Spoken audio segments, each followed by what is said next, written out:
আসসালামু আলাইকুম রহমতুল্লাহি ওবারাকাতু।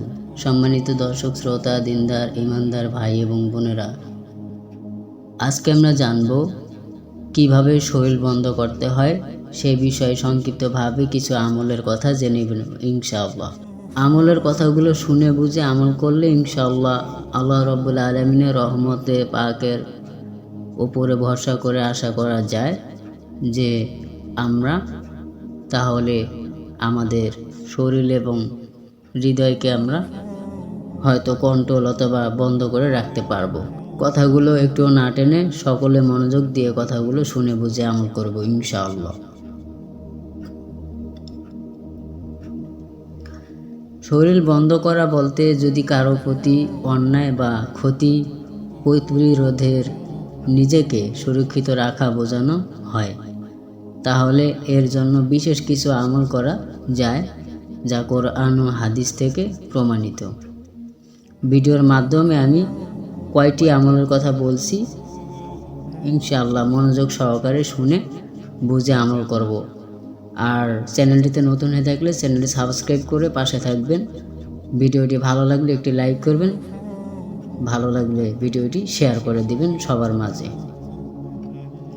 সূরা আল ফালাক বা সূরা আন নাস, এই সূরা দুটো যদি আমরা পাঠ করি প্রত্যেক দিবাগত রাত্রে ঘুমানোর আগে, ঘুমানোর দোয়ার পরে পরে এই দোয়াটি পাঠ করে পরিপূর্ণ শরীর মাসাহ করা যদি আমরা করি, তাহলে আমাদের শরীর কিছুটা হলেও আল্লাহ রাব্বুল আলামিনের হেফাজতে চলে যায়। রাসূলুল্লাহ সাল্লাল্লাহু আলাইহি সাল্লাম বলেছেন, এই সূরা পড়া আমাদের জন্য আত্মরক্ষার শ্রেষ্ঠ মাধ্যম।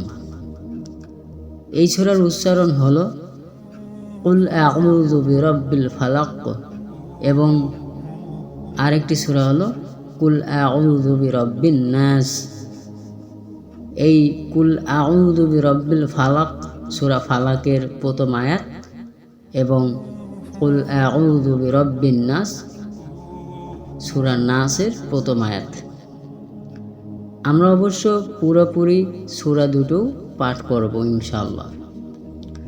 দ্বিতীয়টি আমলটি হলো আয়াতুল কুরসি পাঠ করা। আয়াতুল কুরসি হলো আত্মরক্ষার অন্যতম সেরা পদ্ধতি।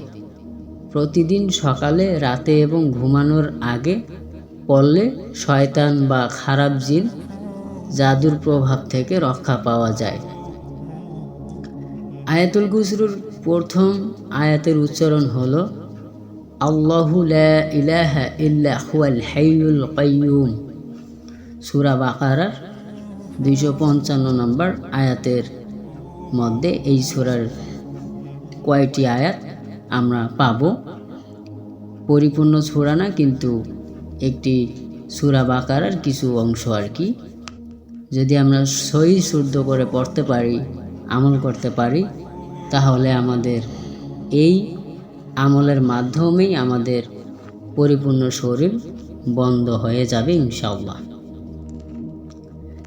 আরও কিছু আমল আছে, যদি আমরা এগুলো করতে পারি তাহলে আমাদের এই শরীর বন্ধের পাশাপাশি আমাদের আখিরাতেরও কিছু উপকার হবে। নিজের পাপের জন্য আল্লাহর কাছে ক্ষমা চাওয়া এবং বেশি বেশি ইস্তেগফার করা আত্মশুদ্ধির পাশাপাশি অকল্যাণ থেকে সুরক্ষা দেয়।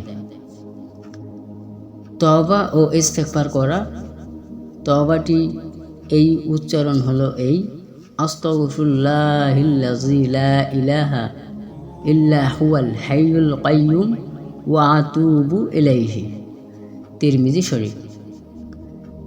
এই তওবায়ে ইস্তেগফারটি যদি আমরা দিনের অথবা রাত্রে ঘুমানোর আগে কিছুটা হলেও পড়তে পারি, আমল করতে পারি, তাহলে আল্লাহ রাব্বুল আলামিনের অনেকটাই আমরা প্রিয় বান্দাদের সারি এবং কাতারে চলে যেতে পারবো ইনশাআল্লাহ।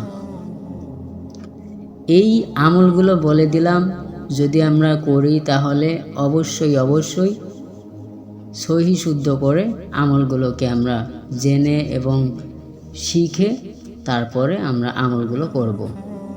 কারণ আমাদের ভাষাভাষী, আমরা বাঙালি, আর আমরা যদি এই সব আমল করি তাহলে আমাদেরকে আমলগুলো আরবিতে করতে হবে। তো আরবিতে যদি আমরা করতে যাই, আরবির অনেক উচ্চারণ আমাদের বাংলার সাথে অনেক অমিল রয়ে যায়। তো এই কারণে আমরা অধীনস্থ বা আমাদের কাছাকাছি যে আলেম ওলামা যদি থেকে থাকে তাহলে তাদের কাছে গিয়ে আমরা এগুলো সহি শুদ্ধ করে নিয়ে তারপরে আমল করব, এবং সেই আমলের মাধ্যমেই আল্লাহ রাব্বুল আলামিন এই আমলগুলো গ্রহণযোগ্য করে তুলবে ইনশাআল্লাহ। কথাগুলো সকলে শুনে বুঝে আমল করার তৌফিক আমাদের সবাইকে দান করুন মহানে পরওয়ারদিগার রব্বুল আলামিন। ভিডিওটি ভালো লাগলে একটি লাইক করবেন, চ্যানেলটিতে নতুন হয়ে থাকলে সাবস্ক্রাইব করে পাশে থাকবেন।